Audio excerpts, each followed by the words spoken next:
Schrodinger's cat walks into a bar, and until you open the door, he is both sober and drunk at the same time. Well, actually, if there's a bartender in the bar, he can observe the cat. Shut up, man. I don't. It's fine. Physics nerds. Hey, I'm Mark. How are you? So this is episode 13. It's probably going to be the last episode because the end of the semester is coming along, and I got some exams to write. Plus 13 seems like a pretty good number to stop, at least the first run. So starting off, we're going to do a little bit about Lewis structures. At least how I like to do Lewis structures, at least of inorganic compounds. And for the General 2 folks, we are going to do a little bit about, talk a little bit about balancing redox reactions in the electrochemistry chapter. All right, so starting out with Lewis structures. Lewis structures, back when I did the Gen Chem concepts videos, which are still floating around YouTube. If you're at my channel, there's a link to it. If you're one of my students, there's a link somewhere in the course Sakai site or whatever we're using these days. And video keeps flashing. I hope it's not flashing for you guys, but I don't know why I did this. Well, anyway, Lewis structures. Yeah, so I didn't have time to do as many things as I wanted to, because those videos, they're about 10 years old. And back in the old days, I may have mentioned this before in an earlier episode, but that's okay. I actually used to distribute them on CD-ROM. Yeah, students would give me a blank CD-ROM and I would burn them and give it back to them. Then about a year later, this YouTube thing happened, and I'll just dump them on there. But I got into other stuff like this book that most of my students are using now as their textbook, and some other stuff. And it didn't, I never got around to doing the videos again. Then the guy who helped me make the videos, he ended up taking a job somewhere else. So I didn't have this as an option 10 years ago, basically. So, but anyway, one of the things I used to get the most requests for was Lewis structures. So I'm finally going to do a couple Lewis structures for the YouTubers out there. So getting started, I'm only going to do a couple, but oops. 12 times, you think I'd be able to do this all right. All right. So we'll start off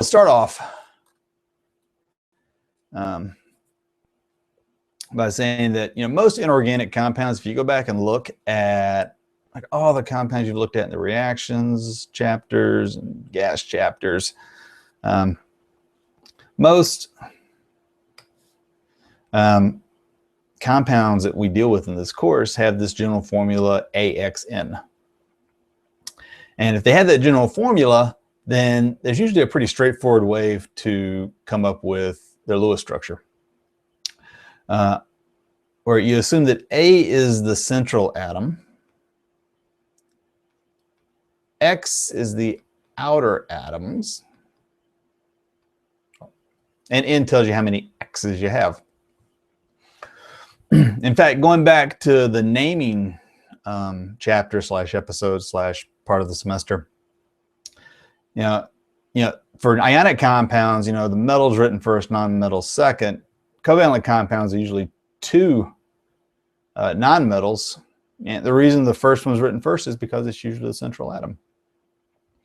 So if that's the case, you can kind of approach any compound that has this general formula the same way, regardless of whether it's neutral, polyatomic, or a polyatomic ion, or if it's an exception to the octet rule, which we talk about a little bit later in this chapter. So for example, let's say you have oxygen difluoride. First thing you want to do is count up how many valence electrons you have. And remember, the nice thing about using the AB grouping system that we use in Gen Chem is that, or one of the reasons, there's that charge trend back at the beginning of the semester, but there's also a trend for valence electrons. For the main group elements, the A groups, whatever group it's in, that's how many valence electrons it usually has. So in the case of oxygen, instead of having to think, okay, 1s2, 2s2, 2p4, highest shell is 2, you got 6 in shell 2, It's in group 6, so it's going to contribute 6 valence electrons. Fluorine is in group 7, so it's going to contribute 7 valence electrons apiece, giving you a grand total of 20 electrons that we have to show in its Lewis structure, either as bonds or lone pairs. So what you do next is you're going to connect the outer atoms to your central atom.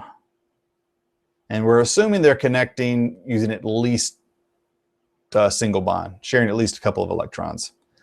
You can have smaller bonds. You can have bond orders that are smaller than 1, but you don't encounter them very much, if at all, in a course like this. So that uses up 4 of our 20 electrons. The remaining electrons you add as lone pairs, starting with the outside. So we got 4, 5, 6, 7, 8, 9, 10, 11, 12. Right, that uses up what? 6, 12 electrons. And if you've counted correctly, you should have enough to give your outer atoms their 8. If you have any left over, and at this point we're up to 16, we have 4 left, then you put them on the central atom. So outside first, any left over goes in the middle. So we got 4 left, 1, 2, 3, 4. And that gives us a Lewis structure. Although at this point, I should say too, you should step back and make sure everybody's obeying the octet rule. This one does, which is why I kind of jumped ahead. So yeah, the fluorines have their 8. Oxygens now has its 8. 4 from bonds, 4 from lone pairs. So yeah, everybody looks happy, if atoms can look happy. And for an example like this, some people are taught, at least maybe in lower chem classes, how to do it starting with Lewis symbols, which you can do that here for this example. Fluorine's got 7 valence electrons. Oxygen's got 6, so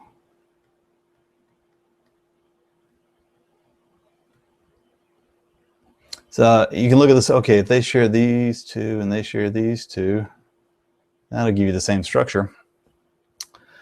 So for simple little neutral molecules, that one, starting with Lewis symbols works pretty well, but it doesn't work well all the time.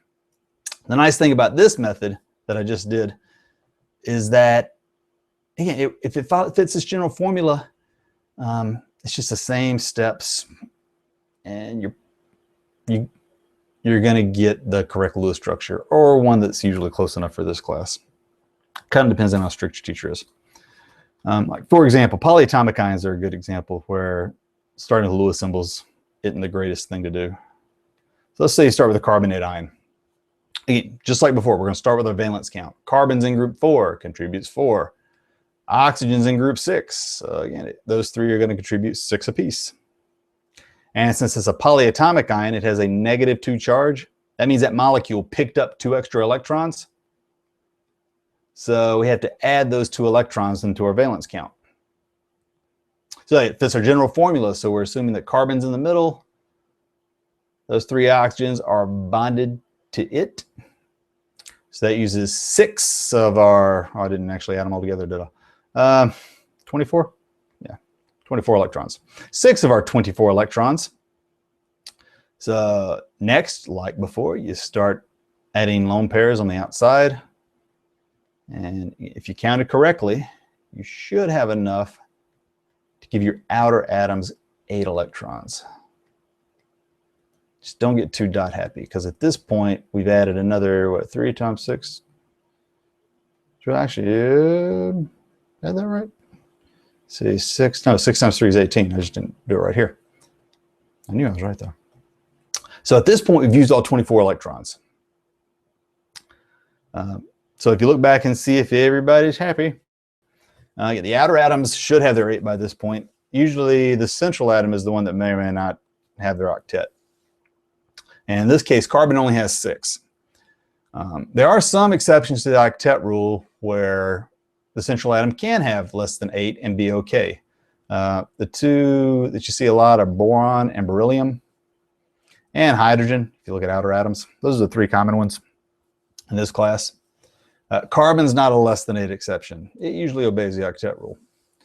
So you just can't put a lone pair there because that would give you 26. You can only use the number you have. You can't have any more or any less. So the way we keep our 24 and give carbon its 8 is you're going to remove a lone pair from one of your outer atoms. In this case, all three are the same, so it doesn't matter. And move it to a shared position. So I need room to rewrite it.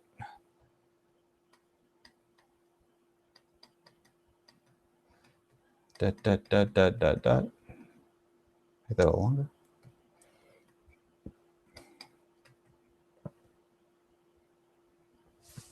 So we still have 24 electrons. That oxygen still has 8, but now carbon also has 8. So again, with that particular method, as long as it fits that general formula, AXN, it's really, you treat it the same way every time.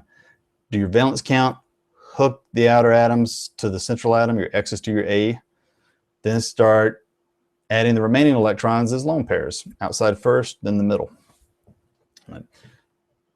If your central atom still needs 8 after doing that, that's when you think multiple bonds. So notice we didn't worry about any kind of multiple bonds until we needed to make sure the central atom had its 8.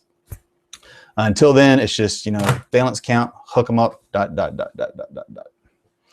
Again, that works whether you got a neutral molecule, a polyatomic molecule, or when you get to exceptions to the octet rule. As long as it fits that general formula, AXN, same stuff, different molecule.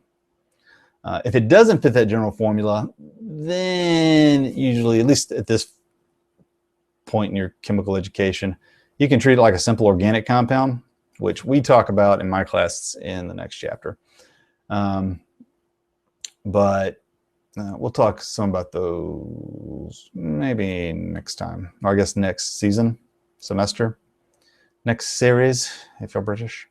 That's a terrible British accent, I'm sorry. You should do better than that.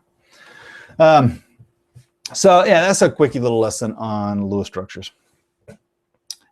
For the General 2 folks, we're going to talk a little bit about balancing redox reactions, which for some people may actually be General 1 stuff. It depends on where you're taking the course. For me, I like to put balancing redox reactions in General 2. I just do the regular normal balance, atom balancing stuff in General 1. And then when we talk about electrochemistry in General 2, then it makes more sense to me anyway to talk about balancing redox reactions then. Otherwise, I just got to repeat myself. And I don't want to repeat myself. Why give the same lecture twice? I'll just save it for later. But some folks like to do balancing redox in the first semester, like back when I was going to grad school in Louisville, they would put it in the first semester stuff. And by the way, you can tell I went to Louisville because I say Louisville, because they're not that bad about saying it the right way, but they're kind of bad about saying it a little bit. All right, for people who can't stop saying Louisville, here's how you say Louisville properly. You start to say the name of the town, and you just kind of give up after the L. Louisville. There you go. You're welcome. Hi, Dr. Noble. Anyway, so for my General 2 folks, and maybe some other General 2 folks, here's how I like to balance redox reactions. And the example we're going to use, oops. Again, 12 episodes in. There we go. All right, will be this one. And I forgot to add the type of solution. We're going to balance it in a basic solution. But for me, the way I do it, we actually start by pretending it's acidic. And then we treat it as basic. So in the end, our final balanced equation is going to be in basic. So we'll actually start by pretending it's acidic. So more on that in a minute. So when you have to balance a redox reaction, the first thing you'll want to do is divide it into two halves. So one half is going to be permanganate, going to form manganese 2. And the other will be iron 2, going to form iron 3.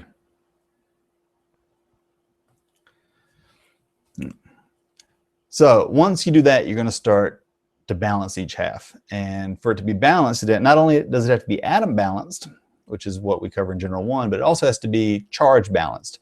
You have to have the same net charge on the left as you do on the right.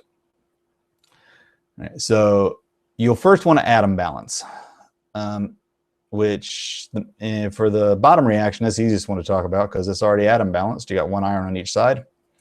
For the top reaction, you got a manganese on each side, but you have 4 waters on the left, none on the right. So if it's for acidic solutions,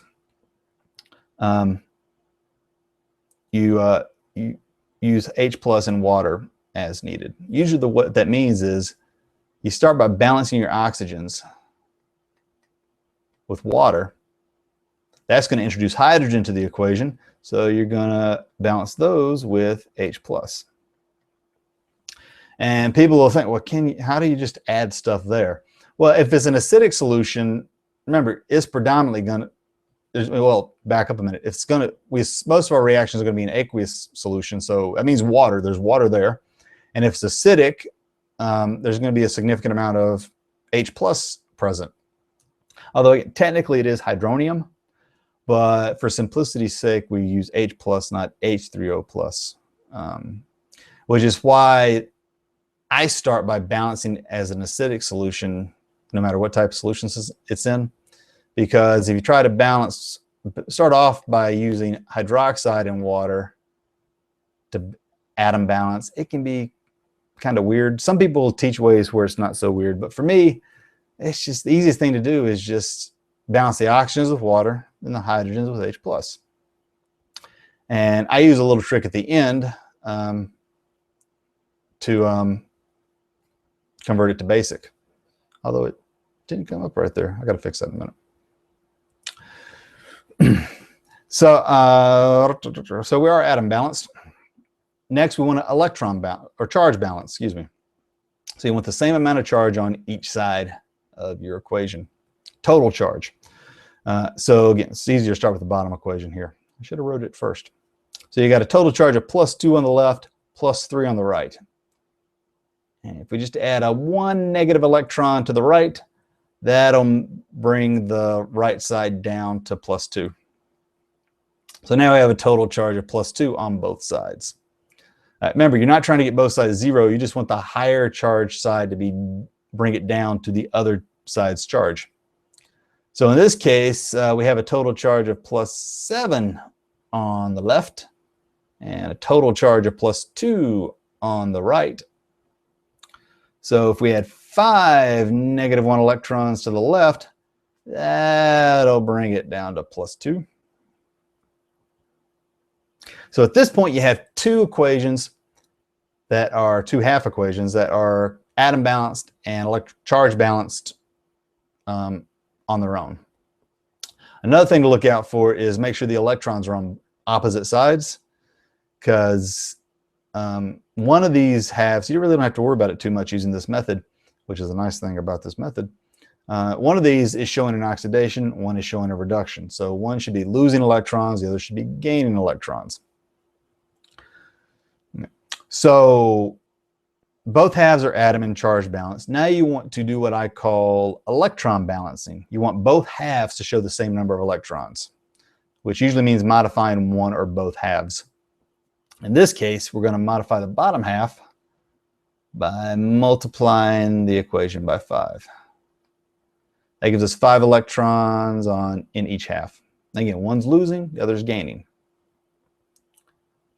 So once you do that, you add the two halves together, simplifying as needed. One thing that you should be able to do is simplify the electrons. If they're on same but opposite sides and you have the same number, they're going to cancel out, because that's how algebra works.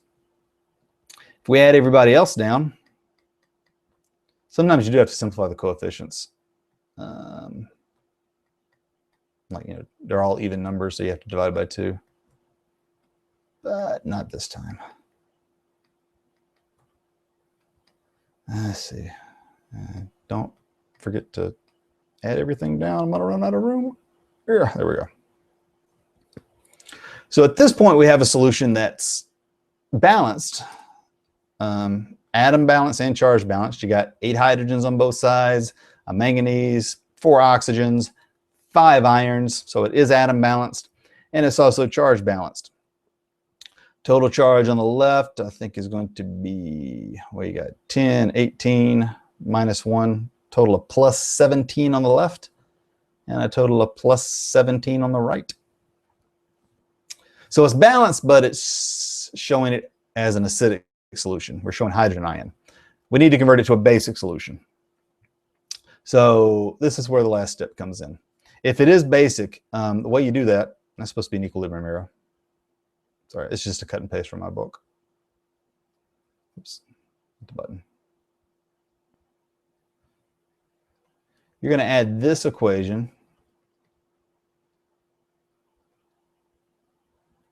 It's an ugly OH. In a way that cancels out the hydrogen ion. All right, so give me the pointer. Or, oh no, I'm at the end. Never mind. I was going to scroll down, but there's no more scrolling, which means I may have to cut and paste. Hang on a minute. Copy. It's off a new page. There we go. Ta-da! All right. So let's see. Can I get myself room where you can see both? Not really. All right. So with the hydrogen ions on the left, we can leave the equation as is, as far as who's on what side.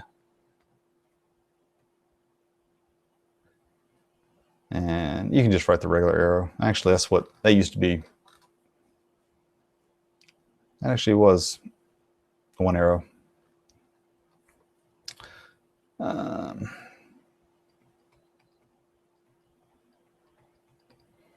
If the hydrogens were on the right side, you would have had to flip this equation around. And since we have 8 hydrogens, we need to multiply this equation by 8.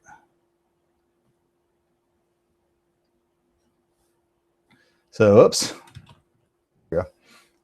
Cancel that guy out. There we go. And usually you can simplify the waters. You have 4 on the right, 8 on the left. That'll simplify down to 4 on the left, according to algebra. So you got permanganate, iron. Just add everybody else down.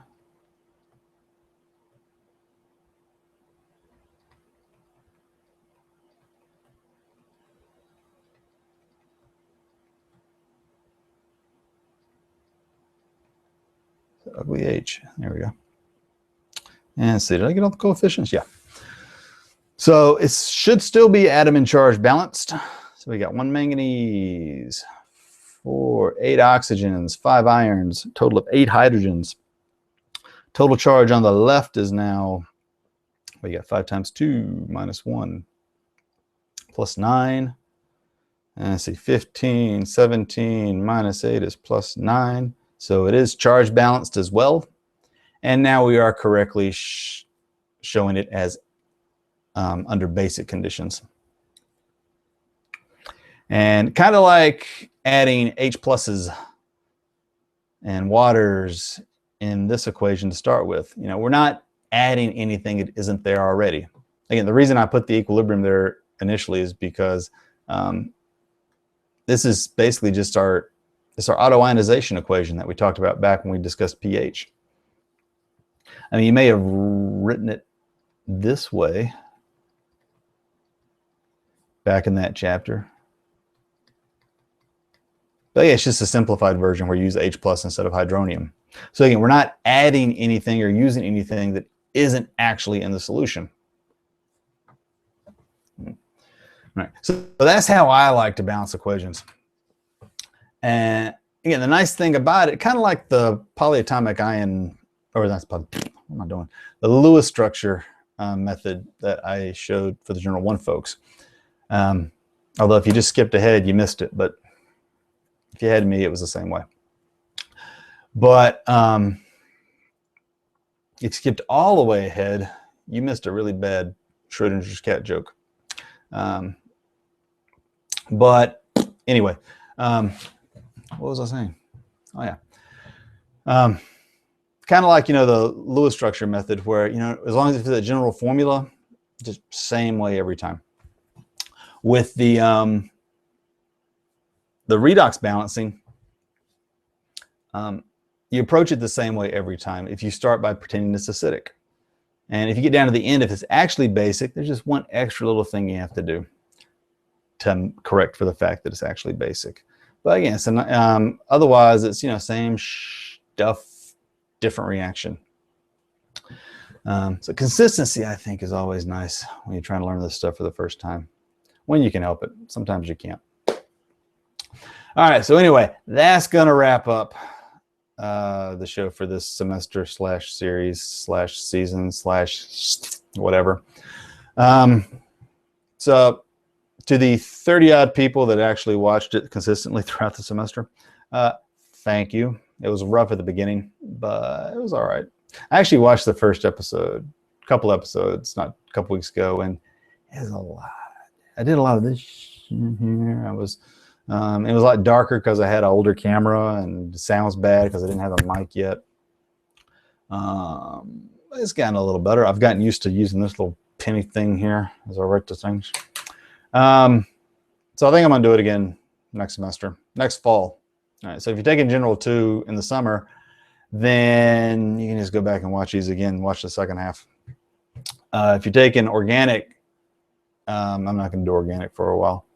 I don't know if I'll ever do organic. This thing's going to have to be really popular for me to do organic, because I don't know how I'm going to juggle General 1, General 2, and organic around. But I'll do it for at least another year. We'll see how that goes. So anyway, bye.